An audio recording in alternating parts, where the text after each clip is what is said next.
Öksürüyoruz hem de bir başlıyor, haftalarca geçmek bilmiyor. O uzayan öksürük krizlerine karşı uyaran uzmanlar özellikle 3 hafta kuralının altını çiziyor.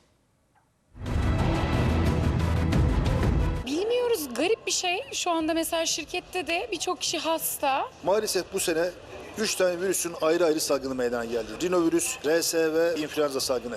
Bunların hepsinin sonrasında uzayan öksürükler vardı. Uzun süre devam eden öksürük bu sene maalesef kaderimiz oldu. O öksürük hem çok inatçı hem de sinsi. Savunma sistemimiz adaptasyon sağlayamadı. Ateşim oldu. Birazcık arkadaşlarımdan uzak kaldım. Bakın İrem o geçmeyen öksürüğünü nasıl anlatıyor. Kuru, uzun, böyle ciğerleri acıtan. Bir değil, iki değil, üç değil. Ateş gidiyor, halsizlik gidiyor fakat öksürük kalıyor. Uzmanlardan geçmeyen öksürük için kritik uyarı var. Öksürük 3 haftadan uzun süre devam ediyorsa bir doktora görünmek gerekiyor. İnanılır gibi değil, haftalarca sürüyor. Gece beni hiçbir şekilde uyutmadı. Uzmanlar öksürükte 3 hafta kuralının altını çiziyor.